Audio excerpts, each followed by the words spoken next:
Star Wars Dark Forces is a first-person shooter released back in 1995 by LucasArts and remastered in 2024 by Nightdive Studios, who've done a lot of great work on older titles like Turok, Blood, or System Shock.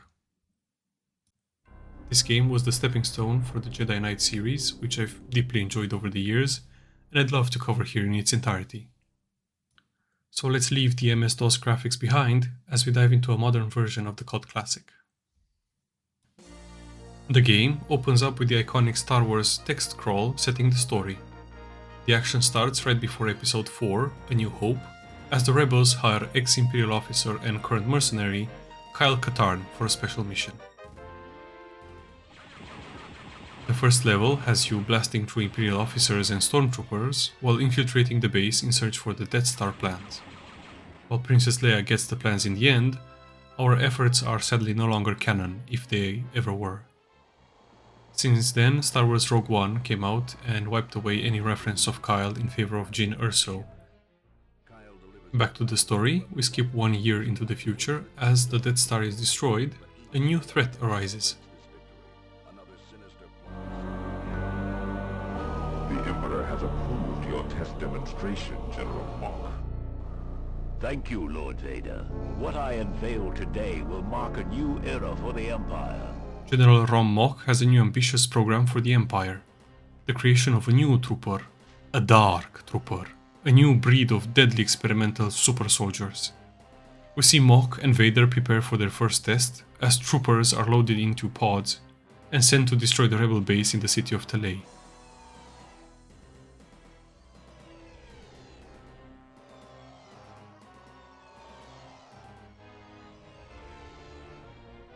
Based on the explosion, it just looks like we're using them as ammunition, but what do I know?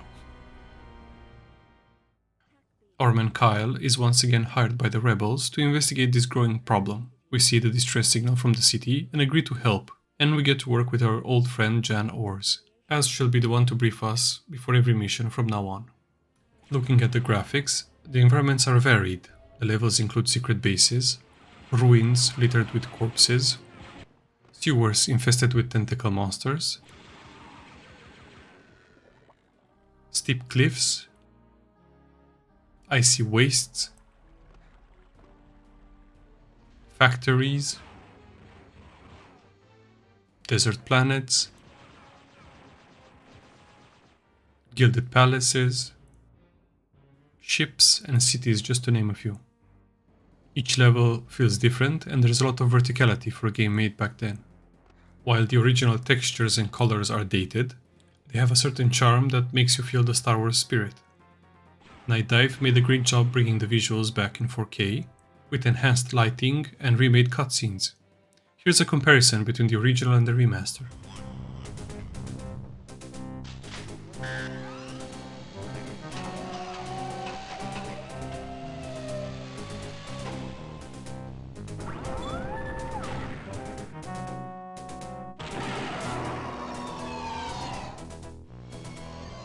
Even so, some wall patterns look a bit strange when repeated, and the outdoor areas are quite barren.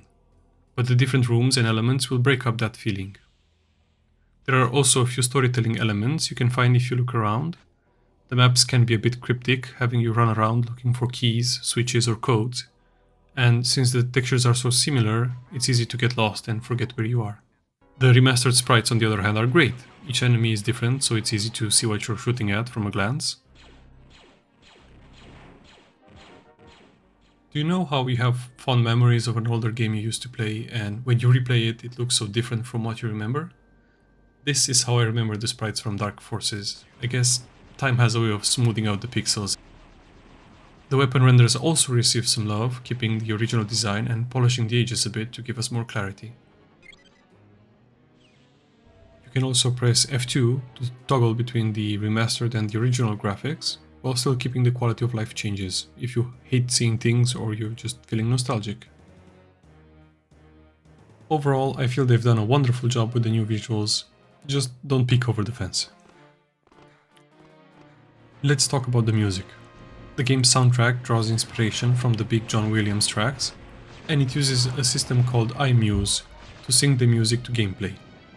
LucasArts designed this to make sure the music matches the visuals, and it could transition between themes seamlessly.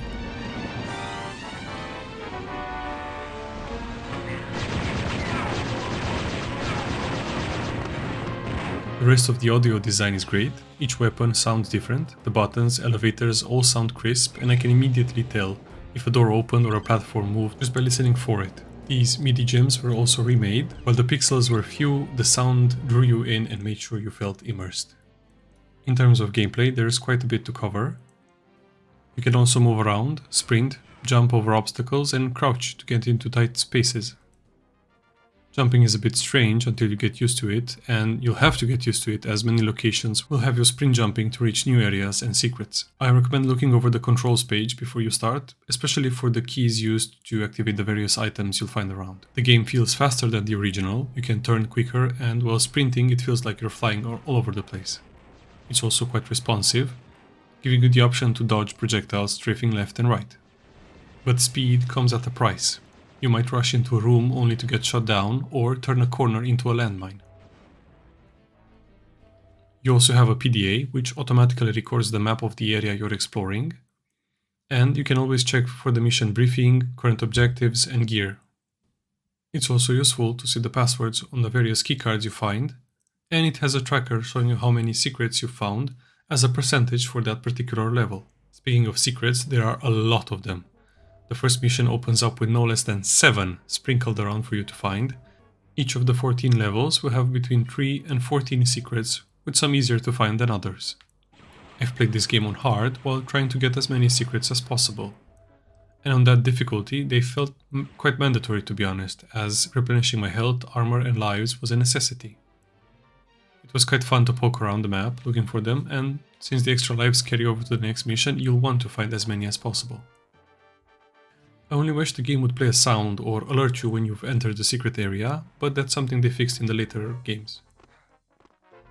In terms of pickups, you can find health or armor packs to soak up more damage, ammo for your weapons, grenades, mines and various power-ups like completely filling your health and armor, or overcharging your weapons for a fun time.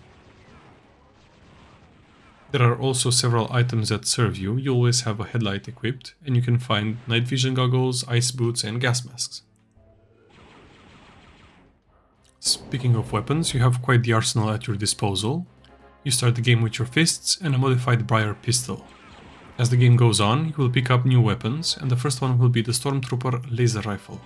This will be the bread and butter of the game, with its fast attack speed, good damage, accuracy, and plenty of ammo laying around the dead troopers.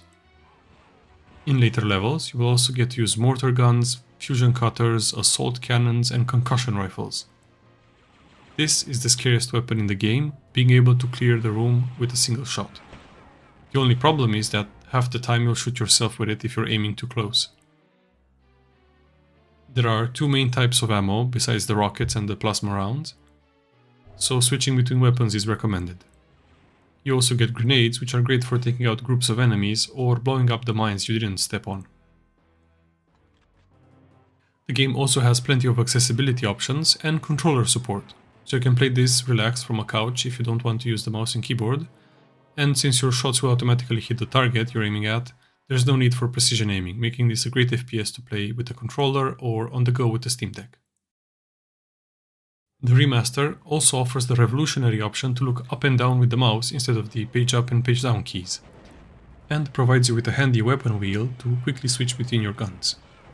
I used to use the number keys and scroll wheel, but I found myself using the weapon wheel more and more, and it feels like a great change. In terms of strategy, the right gun for the right situation helps a lot. You can also hide behind corners to limit your exposure to enemies, or set up mines for them to walk on. Rushing in is usually a bad idea. I still remember clearing a corner only to meet 2 Trandoshan Bosk wannabes armed with concussion rifles that made me regret my choices in life. The enemies you fight are also quite varied. You have the regular run-of-the-mill troopers, officers and commandos, as well as the scarier dark troopers. They also employ plenty of robots, so you'll see mouse bots, remote interrogation and probe droids. Moving away from the Empire you have mercenaries, Gamoran guards, lizard people, grenade freaks, Kill dragons and sewer monsters. As the levels progress, the difficulty also goes up, with more enemies and traps populating the level. Especially turrets. God, I hate these ceiling turrets. They take so long to destroy and sometimes you get stuck with 4 of them in a room. The difficulty you pick also influences the number of enemies and damage you take. Dying isn't so bad, you respawn in the previous room with 100 shields and HP, ready to get back into it. Just make sure to keep an eye on the number of extra lives you have, as you'll need them for some missions. There are no save points inside missions, meaning you'll have to finish them and extract to save your progress. You also spawn with 3 lives if you don't have enough, and this avoids a scenario where you could get stuck. The game also has a few issues. Sometimes the sprites are cut off or zip around the level, moving them away from your fire. Sometimes the enemies respawn in rooms and corridors you've already cleared, but never on top of you at least. I wish I could tell when a room contains toxic gas, or a better indicator that a force field is active besides the flickering borders. Overall, the game is fun and each mission will take around 20 minutes, give or take, if you stick your nose in every corner. Back to the story, we know General Moch is developing a new trooper that can quickly decimate a rebel base, and it's our task to learn more about it. Spoilers ahead, so if you wanna avoid them, go here. Alright, so after we receive the distress signal, we head down to the city of Telei, where we get a glimpse of the Imperial way of dealing with civilians, as the streets are littered with bodies and houses laying ruin. Here we find our first clue, a prototype weapon left behind by the Dark Troopers, containing the signature of an Imperial manufacturer named Moff Rebus. After crawling through enough sewers to get to Rebus, we find out about the metallurgical tests they conducted on the planet Fest, and we have to infiltrate the facility to obtain a sample. Turns out the metal is so rare you can only find it on a few moons, one of them being Gormas, which is conveniently the location of an Imperial mining facility. This leads us to our first encounter with the Dark Trooper. The Phase 1 troopers look more like robots than people, and they're impervious to laser fire, so we're going to need explosions to take them out.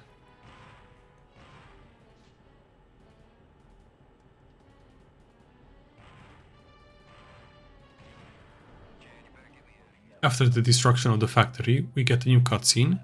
Our informant Krix Medine was captured and they've hired a familiar face to defend him. And starting with this mission, we'll get into the realm of puzzles. There are a few missions that will have you staring at switches to move doors, elevators and platforms to be able to progress. After passing the halfway point, the story starts to accelerate. Jan gets captured and we have to rescue her, we blow up more facilities, and we devise a plan to infiltrate the Arc Hammer. This will take us to the underbelly of the galaxy as we visit Nar Shaddaa to uncover the link between the Imperials and the smugglers. The 8th and 9th missions are my favorite from the whole game. The robotics facility is a fun conveyor belt ride to the first Phase 2 Dark Trooper, who decided to bug out and moonwalk in the air.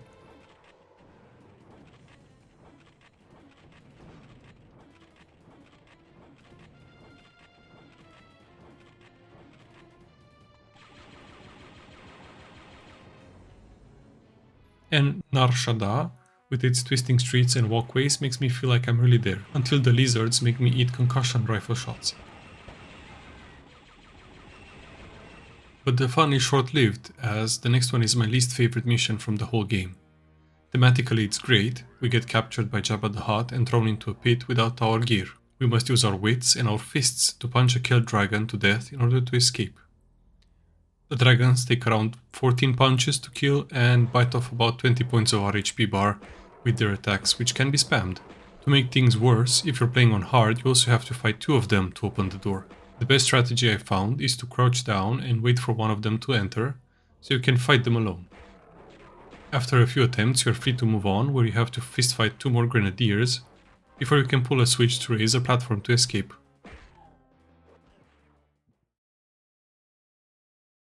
Here's the catch though, the platform has a motion sensor, so if any of the other 4 kill dragons come near it, it will go back down. So we're back to punching dragons. I feel like this is where I've lost the majority of my extra lives I've collected so far.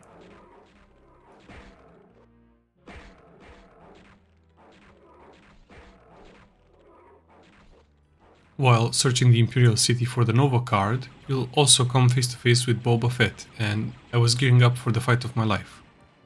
I used to regard each encounter with the Dark Trooper or Boba Fett as a mini boss fight back in the day, but replaying it now after all these years, he just dies after a few shots from the laser rifle, but he's just unconscious as we'll be meeting him again later in the series.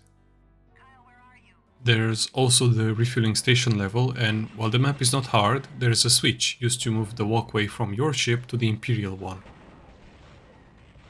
Whatever you do, do not press this button twice, just don't. Doing so will break the tunnel and the door will not open for you, forcing you to restart. This was also happening 2 rooms down from the small opening where I got stuck on the door, but eventually wiggled my way out after 5 minutes. Once on board the Arkhammer, we have to take it down, planting a series of sequencers. The ship is crawling with Phase 2 troopers that make my life hell, and the final section has an entire hangar full of them.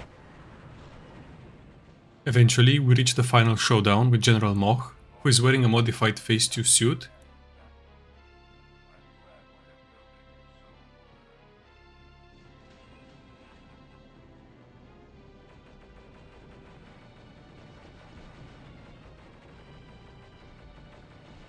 And he goes down like any other Dark Trooper. We escape, and with the ship destroyed, the threat is resolved and we get the medal. I wish they developed the characters a bit more. Kyle is one of my favorite Star Wars characters and he only has a few lines. John doesn't really speak to us besides giving us the mission briefings. While there's clearly something going on between them, their relationship isn't really expanded on in the game. However, the novelization of the games go more into Kyle's life while he was working for the Empire. I haven't read these yet, but they're not mandatory to enjoy the game. We'll get more character arcs in the next games, and I suppose they did what they could for a 95 Doom-inspired shooter. There are also no logs or extra story bits to find besides what was given to us in the briefings, so we don't get any new insights into the world or the characters. Taking a moment here to talk about achievements. I love hunting for achievements, and I have to say this is one of the easiest games to 100%. All you have to do is complete the story missions while picking up a few items along the way. None of the achievements are missable, and you can always replay the specific missions to kill a mouse droid or get a pair of ice boots if you've missed them. There's also no multiplayer mode, multiple endings or difficulty achievements, so it should take you around maybe 10 hours to get this from 0 to 100%. All in all, this makes for a few enjoyable afternoons, and after replaying the original for this video, I'm glad we got the remake after all. If you've never played Dark Forces or you're feeling nostalgic, now is the perfect moment to get into it. Let's hope they give the same kind of love to Dark Forces 2. I'm curious what opinions you have about the game, so let me know, and thanks for watching.